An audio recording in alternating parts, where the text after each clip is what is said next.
This past week, I was at a leadership conference in DC, and there I met a lot of other people. There were 220 other people there from around the country, and so there were three people that I spoke to about God and about Jesus, and the first one, he was a guy named Christian from Los Angeles, and he was telling me about how he did accept Jesus, but he felt like his faith was wearing thin because everybody around him at his school, and even though he went to a Christian school, everybody there didn't really live in a Christian way, and there was just so many influences around him. So he told me that he was really happy to be able to speak to me about God, and that he was happy that he met me, so that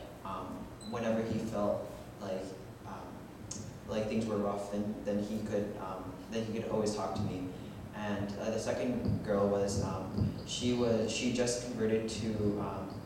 she just recently accepted Jesus into her life. She was a Buddhist before, and she's a Thai girl from North Carolina, and so she felt like that me talking to her kind of gave her a little bit more confidence, because her parents still do not believe, and they haven't accepted Jesus yet. So she felt like it was good that she met somebody. And then the biggest one was my roommate. His name was Camille, and he's from Florida, and he told me at first, he said that he was a Muslim, and the first day in the room, then he was like blasting really loud like rap music, and just like telling me a bunch of stuff that he did at home, and it just wasn't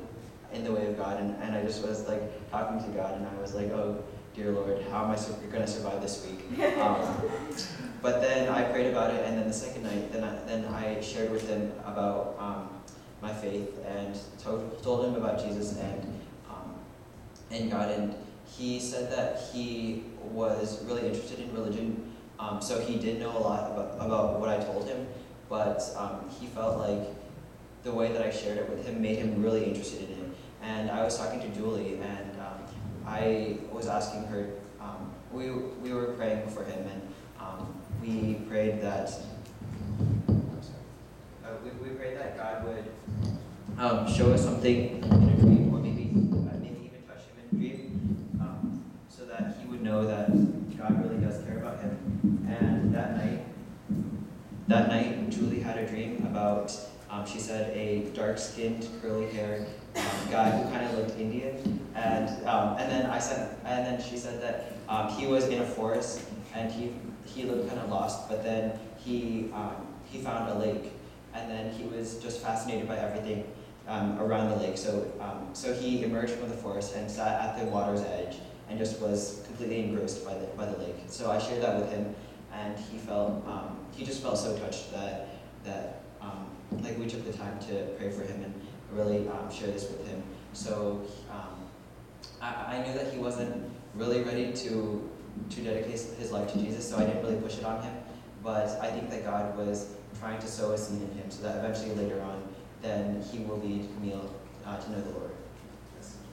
Yes.